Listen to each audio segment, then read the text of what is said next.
स्वागत है आप सभी का मेरे यूट्यूब चैनल आन्या एकेडमी में। तो आइए आज का वीडियो स्टार्ट करते हैं, जो कि हिंदी व्याकरण से संबंधित है। उपसर्ग और प्रत्यय। अपमान शब्द में कौन सा उपसर्ग प्रयुक्त हुआ है? तो अपमान में अप उपसर्ग प्रयुक्त हुआ है। अधिकार शब्द में अधि उपसर्ग का क्या अर्थ है? तो अधिकार में अधि शब्द उपसर्ग का ऊपर या श्रेष्ठ। अधि का अर्थ होता है ऊपर या श्रेष्ठ। लिखावट शब्द में कौन सा प्रत्यय है? तो लिखावट शब्द में आवट प्रत्यय है। पराजय शब्द में कौन सा उपसर्ग है? तो पराजय में परा उपसर्ग है। वह पढ़ता तो सफल होता, इस वाक्य में कौन सा काल है? तो इस वाक्य में हेतु हेतुमद भूतकाल है। शायद आज वर्षा हो, यह वाक्य किस काल में है? तो यहाँ पे संभावना की बात की जा रही है। शायद संभावना वाला शब्द है, तो इसलिए यह संभाव भविष्य काल है। राम से चला नहीं जाता वाक्य में कौन सा वाच्य है? तो राम से चला नहीं जा रहा है, यहाँ पे यह भावना व्यक्त हो रही है राम की, तो ये हो गया भाववाच्य। किसान द्वारा खेत जोता गया, यहाँ पर कर्म की प्रधानता दिखाया जा रहा है, तो इसलिए यह कर्मवाच्य होगा। मैं कल दिल्ली जाऊंगा वाक्य किस काल में है?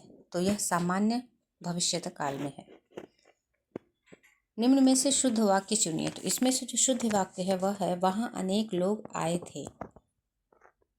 इसमें से अशुद्ध वाक्य कौन सा है? तो इसमें से जो अशुद्ध वाक्य है वो है वह गुनगुनी गर्म चाय पीता है।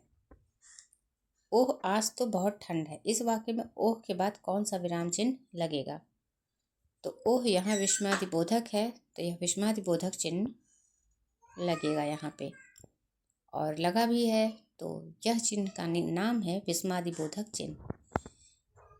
किसी उद्धरण को दिखाने के लिए किस विराम चिन्ह का प्रयोग होता है? तो किसी उद्धरण को दिखाने के लिए दोनों साइड से दो कॉमा के निशान लगते हैं ऊपर, वही होता है आपका उद्धरण चिन्ह। शुद्ध वाक्य का इसमें से चयन करना है, तो इसमें से जो शुद्ध वाक्य है वह है मैं गाय का शुद्ध दूध पीता हूँ। जिन शब्दों पर लिंग वचन कारक का कोई प्रभाव नहीं पड़ता उन्हें क्या कहते हैं? तो याद रखिए, जिन शब्दों पर लिंग वचन कारक का कोई प्रभाव नहीं पड़ता है उनको अव्यय शब्द बोलते हैं। किंतु परंतु और तथा किस प्रकार के ये अव्यय हैं? तो किंतु परंतु और तथा यह समुच्चय बोधक अव्यय हैं। यह वाक्य को जोड़ने का काम करते हैं। मैं भी आपके साथ चलूंगा, इस वाक्य में भी क्या है? तो मैं भी यहाँ पे वाक्य में जोड़ देने का काम भी कर रहा है, और जब वाक्य में जोड़ देने वाले शब्द आते हैं तो वो निपात कहलाता है। तेज शब्द का क्रिया विशेषण के रूप में प्रयोग कहाँ हुआ है? तो वह तेज चलता है, यह आपका क्रिया विशेषण का प्रयोग हुआ है यहाँ पे। संबंध बोधक अव्यय का उदाहरण इसमें कौन सा है? तो संबंध बोधक अव्यय का इसमें से उदाहरण के ऊपर है। स्वर संधि के कितने भेद होते हैं? तो स्वर संधि के कुल 5 भेद होते हैं। निश्चर शब्द का सही संधि विच्छेद क्या होगा? तो निश्चर का सही संधि विच्छेद होगा निषिधंचर। त्रिभुवन शब्द में कौन सा समास है? तो त्रिभुवन शब्द में द्विग समास है, क्योंकि यहाँ संख्या की बात हो रही है।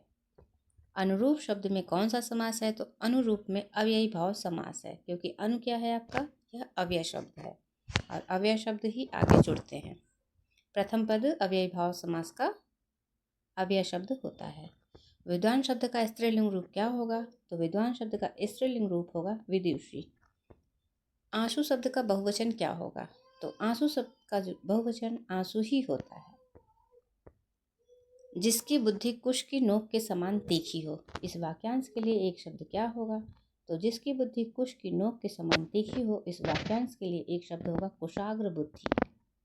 कलेजा फटना मुहावरे का अर्थ क्या है? तो कलेजा फटना मुहावरे का अर्थ होता है अत्यंत दुख होना। अत्यधिक वर्षा होना, इस वाक्यांश के लिए एक शब्द क्या है? तो अत्यधिक वर्षा होना वाक्यांश के लिए एक शब्द होता है अतिवृष्टि। निम्न में से शुद्ध वर्तनी वाला शब्द आप चयन करना है, तो इसमें से जो शुद्ध वर्तनी वाला शब्द है वह है रचयिता। अर्थात यह पे छोटी की मात्रा लगेगी। तो इसी के साथ आज का वीडियो हमारा यहीं पे समाप्त होता है।